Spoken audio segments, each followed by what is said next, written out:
Hi boys and girls, welcome to Penny's Reading Nook this week. Today I have a special book. It's called A Bad Case of Stripes. It was written and illustrated by David Shannon. Currently in my 3- and 4-year-old class at Building Blocks, this is our favorite story. I hope you enjoy it too. A Bad Case of Stripes. Camilla Cream loved lima beans, but she never ate them.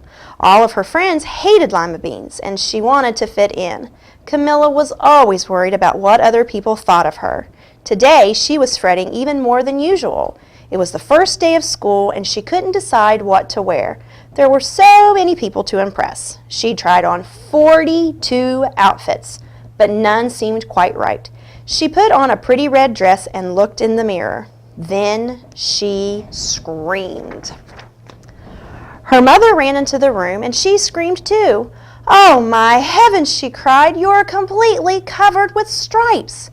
This was certainly true. Camilla was striped from head to toe. She looked like a rainbow. Mrs. Cream felt Camilla's forehead.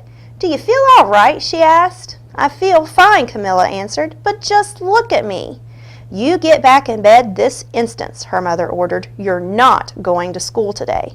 Camilla was relieved. She didn't want to miss the first day of school, but she was afraid of what the other kids would say, and she had no idea what to wear with those crazy stripes.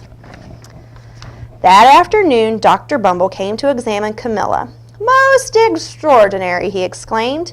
"I've never seen anything like it. Are you having any coughing, sneezing, runny nose, aches, pains, chills, hot flashes, dizziness, drowsiness, shortness of breath, or uncontrollable twitching?" "No," Camilla told him. "I feel fine." "Well then," Dr. Bumble said, turning to Mrs. Cream, "I don't see any reason why she shouldn't go to school tomorrow. Here's some ointment that should help clear up those stripes in a few days. If it doesn't, you know where to reach me." And off he went. The next day was a disaster. Everyone at school laughed at Camilla. They called her Camilla Crayon and Night of the Living Lollipop. She tried her best to act as if everything was normal, but when the class said the Pledge of Allegiance, her stripes turned red, white, and blue, and she broke out in stars. The other kids thought this was great. One yelled, "Let's see some purple polka dots." Sure enough, Camilla turned all purple polka dotty. Someone else shouted, "Checkerboard!" and a pattern of squares covered her skin.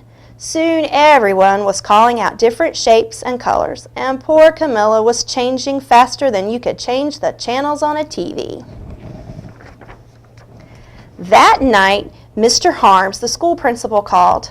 "I'm sorry, Mrs. Cream," he said. "I'm going to have to ask you to keep Camilla home from school. She's just too much of a distraction, and I've been getting calls from the other parents. They're afraid those stripes may be contagious." Camilla was so embarrassed. She couldn't believe that 2 days ago everyone liked her. Now nobody wanted to be in the same room with her. Her father tried to make her feel better. "Is there anything I can get you, sweetheart?" he asked. "No, thank you," sighed Camilla. What she really wanted was a nice plate of lima beans, but she had been laughed at enough for one day. Well, yes, I see," Dr. Bumble mumbled when Mr. Cream phoned the next day. "I think I better bring in the specialists. We'll be right over." About an hour later, Dr. Bumble arrived with 4 people in long white coats. He introduced them to the Creams. "This is Dr. Group, Dr. Sponge, Dr. Cricket, and Dr. Young." Then the specialists went to work on Camilla. They squeezed and jabbed, tapped and tested. It was very uncomfortable. "Well, it's not the mumps," concluded Dr. Group. "Or the measles," said Dr. Sponge. "Definitely not chicken pox," put in Dr. Cricket. "Or a sunburn," said Dr. Young. "Try these," said the specialist. They each handed her a bottle filled with different colored pills. "Take one of each before bed," said Dr. Group. Then they filed out the front door, followed by Dr. Bumble. That night, Camilla took her medicine. It was awful. When she woke up the next morning, she did feel better, but when she got dressed, her clothes didn't fit right. She looked in the mirror, and there, staring back at her, was a giant, multicolored pill with her face on it. Dr. Bumble rushed over as soon as Mrs. Cream called, but this time, instead of the specialists, he brought the experts. Dr. Gourd and Mr. Mellon were the finest scientific minds in the land. Once again, Camilla was poked and prodded, looked at and listened to. The experts wrote down lots of numbers. Then they huddled together and whispered. Dr. Gourd finally spoke. "It might be a virus," he announced with authority.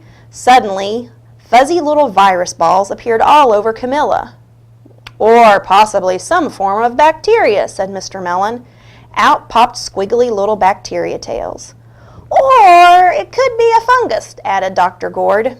Instantly, Camilla was covered with different colored fungus blotches. The experts looked at Camilla, then at each other. "We need to go over these numbers again back at the lab," Dr. Gourd explained. "We'll call you when we know something." But the experts didn't have a clue, much less a cure. By now, the TV news had found out about Camilla. Reporters from every channel were outside her house, telling the story of the bizarre case of the incredible changing kid. Soon, a huge crowd was camped out on the front lawn. The Creams were swamped with all kinds of remedies from psychologists, allergists, herbalists, nutritionalists, psychics, an old medicine man, a guru, and even a veterinarian. Each so-called cure only added to poor Camilla's strange appearance until it was hard to even recognize her. She sprouted roots and berries and crystals and feathers and a long furry tail, but nothing worked. One day, a woman who called herself an environmental therapist claimed she could cure Camilla. "Close your eyes," she said, "breathe deeply, and become one with your room." "I wish you hadn't said that," Camilla groaned. Slowly, she started to melt into the walls of her room. Her bed became her mouth, her nose was a dresser, and 2 paintings were her eyes. The therapist screamed and ran from the house. "What are we going to do?" cried Mrs. Cream. "It just keeps getting worse and worse." She began to sob. At that moment, Mr. Cream heard a quiet little knock at the front door. He opened it, and there stood an old woman who was just as plump and sweet as a strawberry. "Excuse me," she said brightly, "but I think I can help." She went into Camilla's room and looked around. "My goodness," she said with a shake of her head, "what we have here is a bad case of stripes, one of the worst I've ever seen." She pulled a container of small green beans from her bag. "Here," she said, "these might do the trick." "Are those magic beans?" asked Mrs. Cream.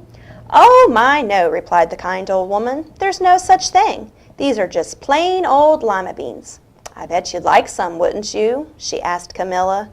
Camilla wanted a big, heaping plateful of lima beans more than just about anything, but she was still afraid to admit it. "Yuck," she said. "No one likes lima beans, especially me." "Oh, dear," the old woman said sadly. "I guess I was wrong about you." She put the beans back in her bag and started toward the door. Camilla watched the old woman walk away. Those beans would taste so good, and being laughed at for eating them was nothing compared to what she'd been going through. She finally couldn't stand it. "Wait," she cried. "The truth is, well, I really love lima beans." "I thought so," the old woman said with a smile. She took a handful of beans and popped them into Camilla's mouth. "Mmm," said Camilla. Suddenly, the branches, feathers, and squiggly tails began to disappear. The whole room swirled around her. When it stopped, there stood Camilla, and everything was back to normal. "I'm cured!" she shouted. "Yes," said the old woman. "I knew the real you was in there somewhere." She patted Camilla on the head. Then she went outside and vanished into the crowd. Afterward, Camilla wasn't quite the same. Some of the kids at school said she was weird, but she didn't care a bit. She ate all of the lima beans she wanted, and she never had even a touch of the stripes again. The end. That was A Bad Case of the Stripes. I hope you enjoyed it.